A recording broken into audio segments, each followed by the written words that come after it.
Magandang araw sa inyong lahat. Ako po ay may dalawang verse na ipapahayag sa inyo ngayon. Pero bago ang lahat, ngayon ay March 23, 2024,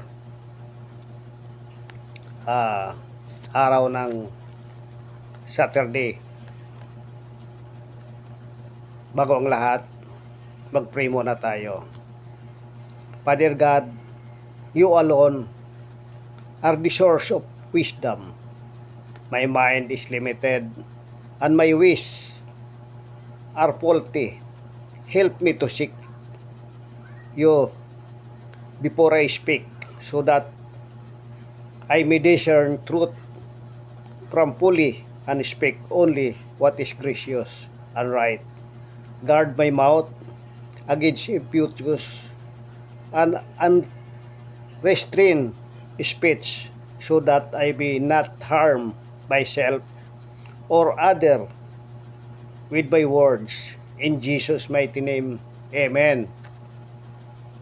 Mga brothers and sisters,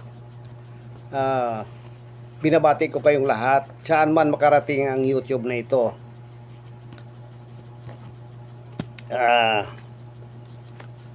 Buksan natin ang Biblia sa Kolosas 3:2. Basahin natin sa English version. Set your mind on things that are above, not on things that are on earth. So yun ang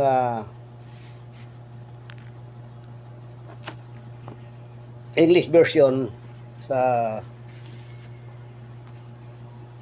Kolosas 3:2.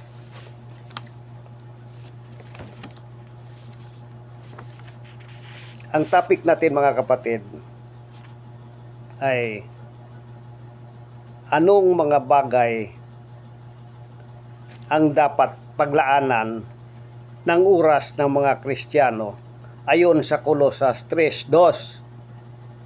So, in English, what things should Christian prioritize their times on according to Colossus 3:2?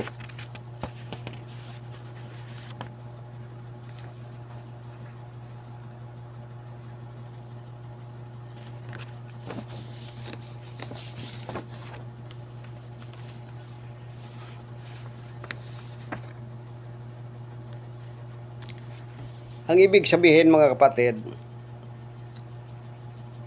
ito natin ang ating sarili sa mga gawaing pang-espiritual na buhay. Maglaan tayo ng panahon o oras para sa ating espiritual na gawain, dahil ito ang pinakamahalaga sa lahat. Dahil ang buhay natin dito sa lupa ay maikli lamang at pansamantala. Kaya kailangan ito natin ang ating mga sarili kung paano natin mapalago ang ating espiritual na buhay.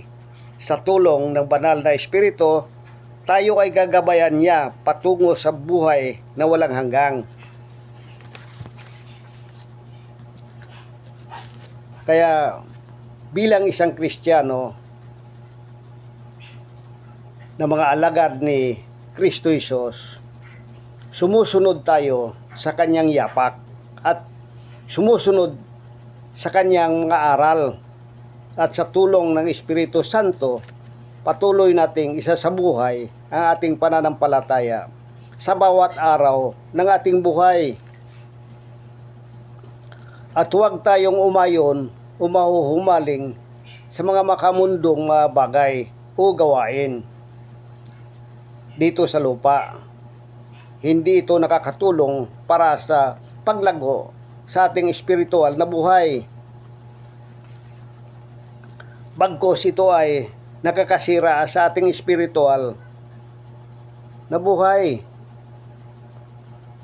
Kaya mga brothers and sisters, tandaan natin na maikli lamang ang buhay natin dito sa mundong ibabaw. Huwag tayong magaksaya ng panahon uuras para pag-ukulan ang mga bagay na nandito sa mundo. Hindi ito mahalaga sa ating espiritual na pamumuhay. Kaya dapat nating tandaan lagi mga kapatid. So, yun ang tinatalakay natin sa Tagalog version sa Colosas 3:2. Ngayon, buksan natin ang Biblia uli para sa Mateo 6:22-23. Basahin natin sa English version. The eyes is the lamp of the body. So if your body is healthy, your whole body will be full of light. But if your eyes is bad, your whole body will be full of darkness. Then the light issue is darkness. How great is the darkness? Yun ang tanong, mga kapatid.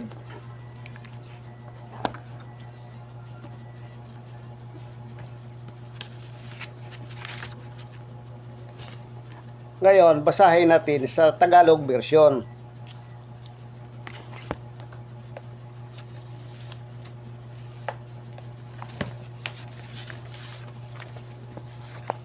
Mateo 6:22-23. Ang ilawan ng katawan ay ang mata. Kung tapat nga ang iyong mga mata, ang buong katawan mo ay mapuspos-pos ng liwanag.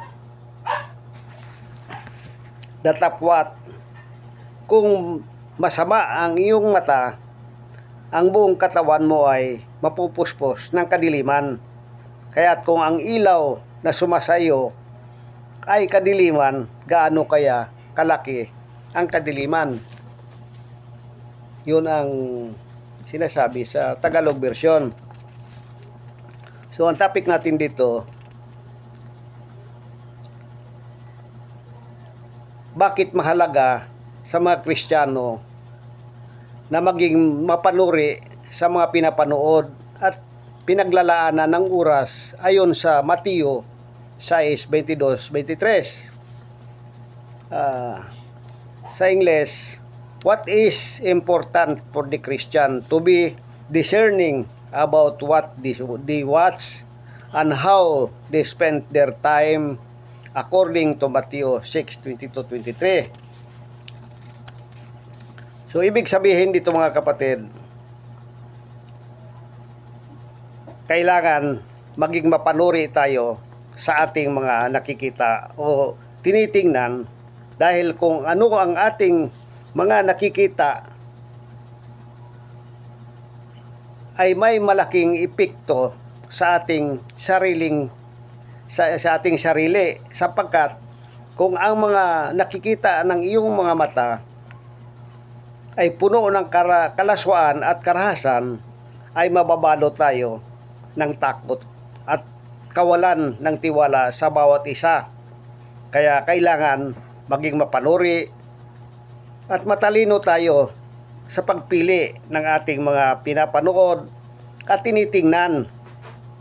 Ituon natin ang ating sarili sa mga tanawin makabuluhan at makatulong sa ating espiritual na paglago patungo sa kabanalan na naaayon sa salita ng Diyos, at sundin natin ang kanyang mga aral, dahil ito ang pinakamahalaga sa atin bilang isang tunay na mga Kristiyano.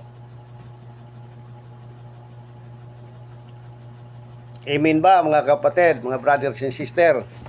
So, yun ang ibig sabihin sa Tagalog version. So, lagi nating tatandaan, mga kapatid, na maikli lang ang buhay natin sa mundong ibabaw. Kaya huwag tayong makaksaya ng panahon upang paglaanan ang mga bagay na hindi kaaya-aya sa mata ng Diyos. Kaya maraming salamat at God bless you. Hanggang dito na lang mga kapatid.